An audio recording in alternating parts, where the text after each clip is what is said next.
ঈদের ছুটিতে কুয়াকাটায় আম্মু আব্বু এসেছে, সেই ব্লগের আজকে দেখাবো পার্ট 2। তারপরে তোমরা কেমন আছো সবাই বলো। আমি কি করলাম আম্মুদেরকে নিয়ে, কোথায় ঘুরতে গেলাম, বাসায় আরও গেস্ট আসলো, সেই উপলক্ষে আমি কি রান্না করলাম, সেই সব কিছুই আজকের ব্লগে তোমাদের সাথে শেয়ার করব। তো আমি এতদিন ধরে কুয়াকাটায় থাকি, অথচ আমার কখনোই সমুদ্রে নেমে গোসল করা হয়নি, আমি সুযোগ পাইনি। আর আমি যেহেতু একা, এই জন্য পসিবলও হয়নি। তো আম্মু আব্বু আসা উপলক্ষে আমরা প্ল্যান করি যে একদিন সবাই মিলে পানিতে নামবো, এবং সকাল সকাল আমরা ফুল ফ্যামিলি চলে গেছি পানিতে, এবং ইচ্ছা মতো মজা করে পানিতে লাফালাফি করে আমরা এনজয় করেছি, গোসল করেছি, খুবই দারুণ সময় কাটিয়েছি। তোমাদের জন্য একটা টিপস দিয়ে রাখি, সেটা হচ্ছে যে তোমরা যারা সমুদ্রে নামবা, কক্সবাজার বলো, কুয়াকাটা বলো, যেখানেই যাও না কেন, তোমরা যখন সমুদ্রে গোসল করতে চাইবা যেই সময়টা, তোমরা কিন্তু অবশ্যই সকাল সকাল করবা, একদম সূর্য উঠে যাওয়ার আগে, 9টার মধ্যেই তোমরা পানি থেকে উঠে যাবা। এতে করে যেটা হবে যে তোমাদের যে সানট্যান হওয়ার যে চান্সেস, এটা কিন্তু অনেক কমে যাবে। তো এরপরে আমার বাসায় আরও গেস্ট আসার কথা ছিল, যেমন আমার হচ্ছে যে ননদ, 2জন ননদ, ওরা কুয়াকাটায় এসেছে বেড়াতে, ননদের হাজব্যান্ড, বাচ্চারা, ননদের দেবর সবাই। তো যেহেতু কুয়াকাটায় আসছে, আমি ওদেরকে আমার বাসায় দুপুরে লাঞ্চের জন্য ইনভাইট করি, এবং সেই জন্যই আমি এই রান্নাগুলো করছিলাম।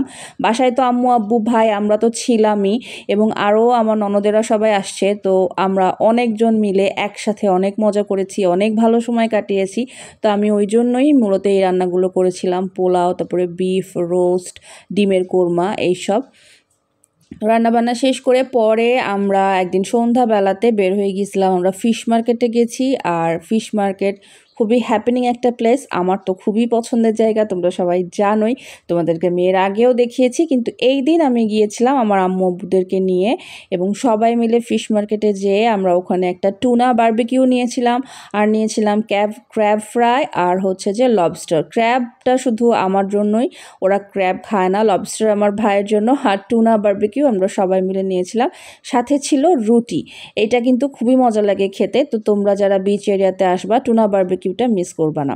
এরপরে আমরা শুটকি মার্কেটে গিয়েছিলাম, তারপরে এই যে আম্মু বাঙ্গি কিনেছিল, কুয়াকাটায় নাকি আম্মু বাঙ্গি খাবে। তারপরে আমরা বিকেল বেলাতে চলে গিয়েছিলাম গঙ্গামতি সি বিচে, এবং এইটা আমার খুবই পছন্দের একটা জায়গা। কাউয়ার চর পর্যন্ত যেতে পারিনি, আমরা একটা ভ্যান বুক করে নিয়ে পুরো বিচের পাশ দিয়ে চলে গেছিলাম গঙ্গামতি সি বিচ। এখানে নানান রকম অ্যাক্টিভিটিস আছে, ছবি তোলার জন্য খুব সুন্দর সুন্দর স্পট আছে। আর এই যে দেখো অবস্থা, হক সাহেব নাকি এখন ভ্যানও চালাবে। তো এই দেখো আমরা ভ্যানে করে খুব সুন্দরভাবে এনজয় করতে করতে গিয়েছি এবং এসেছি। তোমরা কিন্তু আসলে গঙ্গামতি সি বিচটা ভ্রমণ করতে ভুলবা না, এটা খুবই সুন্দর একটা স্পট। আর ভিডিও কেমন লাগলো সেটাও জানাতে ভুলবা না। টাটা।